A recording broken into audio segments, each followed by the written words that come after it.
Welcome all dear class 11 students.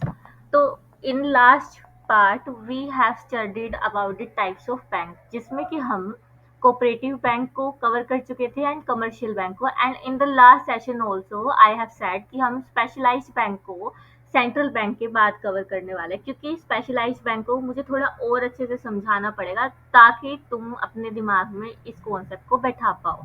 तो आज पहले हम सेंट्रल बैंक के बारे में पढ़ना शुरू करेंगे। So let's have a look on our concept builder PPT।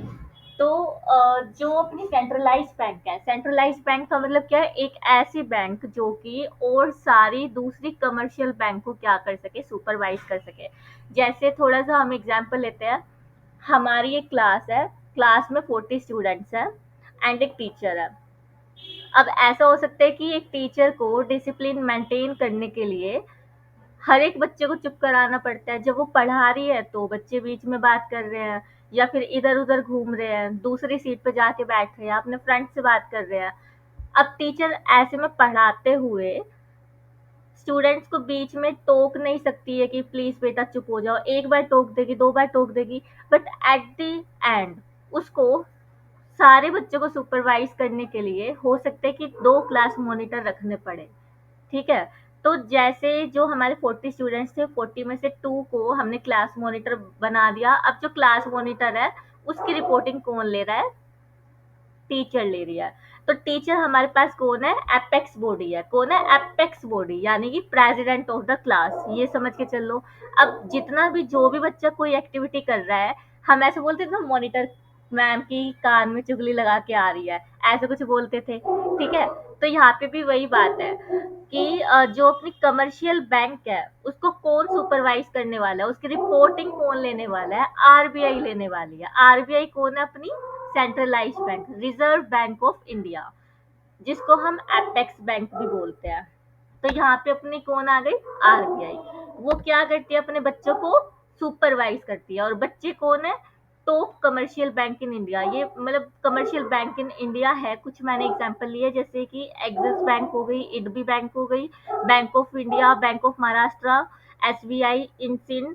ये सब अपनी कमर्शियल बैंक है जिसको कि कौन सुपरवाइज करता है, डिटेक्ट करता है, जासूसी करता है, इनकी रिपोर्टिंग लेता है? आरबीआई। कौन लेता है? आरबीआई। अब ऐसा तो नहीं है कि जो आरबीआई है वो सिर्फ और सिर्फ इन कमर्शियल बैंक की एक्टिविटी पे ही नजर रखता है बास के जैसे। नहीं, आरबीआई और भी बहुत सारे फंक्शंस परफॉर्म करता है। फॉर एग्जांपल, इसके फंक्शंस में पहले इश्यू ऑफ करेंसी। जो अपने पास पॉकेट में नोट रखे होते हैं, वो कहाँ से आते हैं? आरबीआई उसको प्रिंट करवाता है। कौन कराता है? आरबीआई।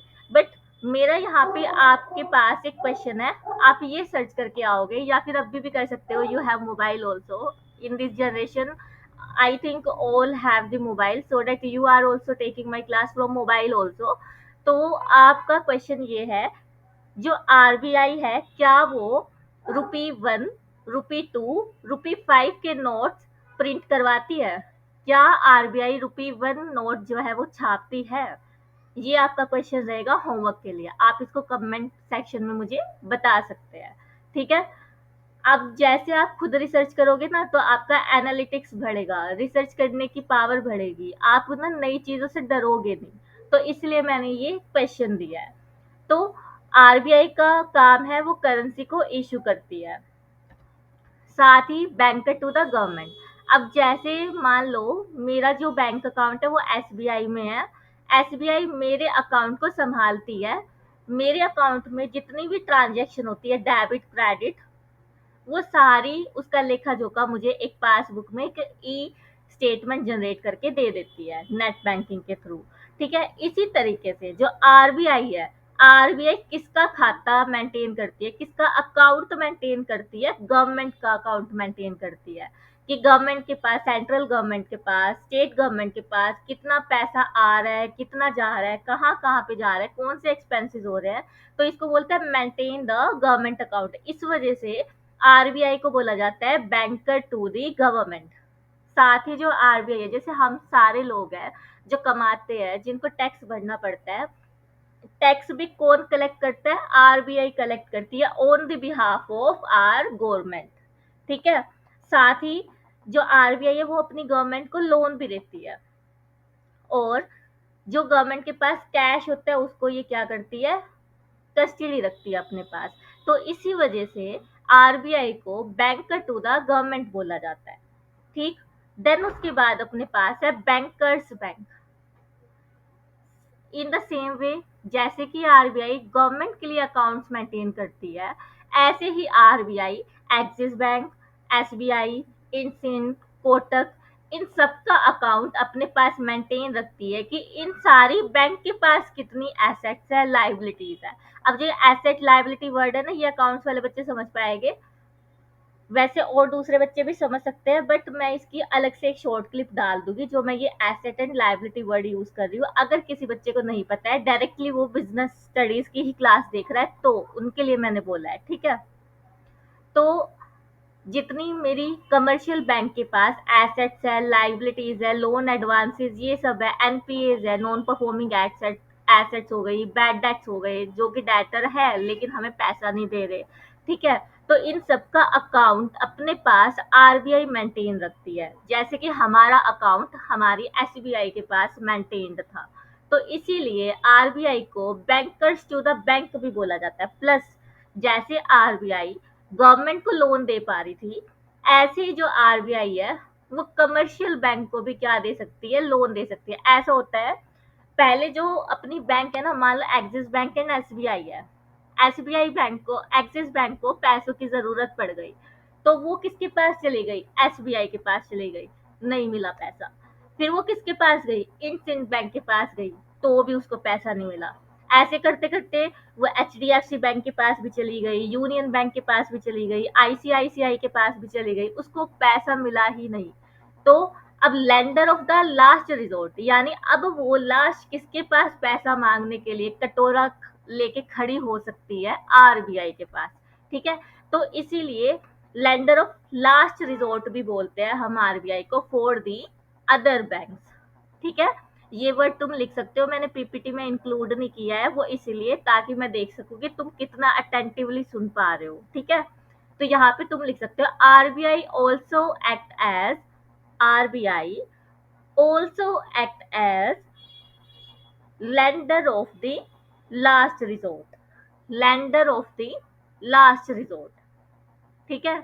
तो यहाँ पे पहले मैं थोड़ा सा, यहाँ तक अपना कॉन्सेप्ट बिल्ड हो चुका है, इसको थोड़ा मैं समराइज कर देती हूँ क्योंकि यहाँ पे काफी सारी चीजें हैं। तो जो अपनी कमर्शियल बैंक है, कमर्शियल बैंक की एक्टिविटीज को सुपरवाइज करने के लिए हमें किसकी जरूरत है, आरबीआई की जरूरत है, अपने क्लास मॉनिटर की जरूरत है। ठीक है। अब वो सुपरवाइज कर रही है, सुपरवाइज करते हुए ऐसा नहीं है कि उसका सिर्फ एक ही काम है, उसको सिर्फ सुपरवाइज करना है, ये करना है, वो करना है, उसके पास और भी काम है, जैसे कि उसको करेंसी इशू करनी है। ठीक है। और यहाँ पे मैं तुम्हें याद दिला देती हूँ, मैंने ₹1, ₹2, ₹5 वाले नोट्स का डाउट तुमसे पूछा है कि क्या आरबीआई इसको प्रिंट करवा सकती है। Do RBI has power to print ₹1, ₹2, ₹5 notes. ठीक है। फिर उसके बाद बैंकर टू द गवर्नमेंट, इसमें अकाउंट मेंटेनेंस की बात बताई, टैक्सेस की बात बताई, लोन की बात बताई। फिर बैंकर टू द गवर्नमेंट, इसमें भी अकाउंट मेंटेनेंस की बात करी, इंटर बैंक ट्रांजेक्शन की बात की, जैसे वो लोन की बात की थी मैंने, या चेक क्लियरेंस की बात की थी। ठीक है। और साथ ही ये गाइडलाइंस इशू करता है अदर बैंक्स को। ठीक है। तो यहाँ पे अपना होलसम एक समरी बन जाती है, RBI supervise the commercial bank, RBI issue the currency, RBI act as the banker to the government and also act as bankers to the bank and is the lender of the last resort। ठीक है। ये 4-5 keyword है जो तुम्हारी इस bullet point में आने चाहिए in the explanation to central bank. ठीक है। और सेंट्रल बैंक को ही हम क्या बोलते हैं, एपेक्स बैंक बोलते हैं। अब जो ये मैंने टर्म्स तुम्हें बताई है ना, ये तुम्हारी इकोनॉमिक सब्जेक्ट में भी आने वाली है, वहां पे तुम्हारे ना फंक्शन ऑफ आरबीआई पढ़ाए जाते हैं। सेम इसी तरीके से वहां पे भी बुलेट पॉइंट्स तुम्हें मिलेंगे अगर कोई वी के ओरी नाम की बुक को फॉलो कर रहा है तो। ठीक है। मेरे टाइम पे वो चलती थी, अब दूसरी चलती होगी, तो I am not aware of that. यहाँ तक कॉन्सेप्ट समझ आ गया है। तो let's go to our book, क्योंकि अल्टीमेटली हमें एग्जाम में लिखना है, फोटो नहीं बना के आनी, या फिर हिंदी में नहीं लिखना, या फिर जो हम समझ गए उसको एज इट इज इंग्लिश में ट्रांसलेट नहीं करना, हमें अपनी एनसीईआरटी के कीवर्ड्स अपने आंसर में लिख के आने हैं। तो यहाँ पे हम स्टार्ट करते हैं सेंट्रल बैंक के बारे में। सेंट्रल बैंक कौन है अपनी? आरबीआई। कौन? Reserve Bank of India.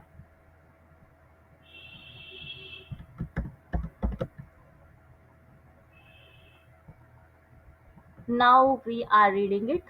The central bank of any country supervises and control and regulates the activity of all commercial bank। PPT में मैं इस कीवर्ड को बहुत ज़्यादा बार रिपीट कर चुकी हूँ, होप तुम्हें याद हो चुका होगा। नहीं हुआ है तो वीडियो जब जैसी पूरी हो जाए तो 2 मिनट अपने आप को देना, इसे रिकॉल करना, एक बार पढ़ना और तुम्हारे दिमाग में बैठ जाएगा। It also act as government banker, वही कीवर्ड आ गए। और गवर्नमेंट बैंकर मैं तुम्हें ऑलरेडी समझा चुकी हूँ। यही फायदा होता है कि आप पहले डायरेक्ट बुक से पढ़ाओगे तो बच्चों को इतना समझ नहीं आएगा। मैंने पहले तुम्हारा कॉन्सेप्ट बिल्ड करा, अब तुम्हें बुक के वर्ड समझ आ रहे हैं, ठीक है? तो वो जो पीपीटी वाला पार्ट है वो अपना टाइम वेस्ट नहीं है। It controls and coordinate currency, currency को कंट्रोल एंड कोऑर्डिनेट करती है, and also credit policy of any country. Then उसके बाद the Reserve Bank of India is the central bank of our country. Main यहाँ पे इसके फंक्शंस बताए हैं, जैसे यहाँ मैंने पीपीटी में बताए थे ना फंक्शंस, इसी फंक्शंस को इन्होंने सेंटेंस में लिख दिया। एंड देन फिर उन्होंने ये बताया कि हमारी जो देश है, हमारी जो कंट्री है, उसमें एपेक्स बैंक कौन सी है, सेंट्रल बैंक कौन सी है? Reserve Bank of India. इतना तुम्हें याद रखना है। The central bank of any country supervise, control and regulate the activity of all commercial bank। commercial bank की activities को supervise and regulate करती है, गवर्नमेंट के बैंकर के जैसे एक्ट करती है, करेंसी एंड क्रेडिट पॉलिसीज को रेगुलेट करती है, एंड अपनी कंट्री में आरबीआई कौन है? सेंट्रल बैंक है। ये अपना टॉपिक यहाँ पे हो जाता है खत्म। Then in next session we will be moving on specialized bank. अब स्पेशलाइज्ड बैंक तो हमारा थोड़ा लंबा जाने वाला है, उसमें आपको थोड़ा सा क्या रखना पड़ेगा? पेशेंस। अगर एक एक शब्द को आपको समझना है तो देखो, बिजनेस को हम थ्योरी किस वजह से बोल देते हैं, क्योंकि हमें ना बहुत चीजें समझ नहीं आती है, हम रटते हैं उस चीज को। अगर हम उस चीज को समझ पा रहे हैं तो रटना will be a cake walk, ठीक है? तो अब पहले इसको रिवाइज करके आना, then we will study the specialised bank.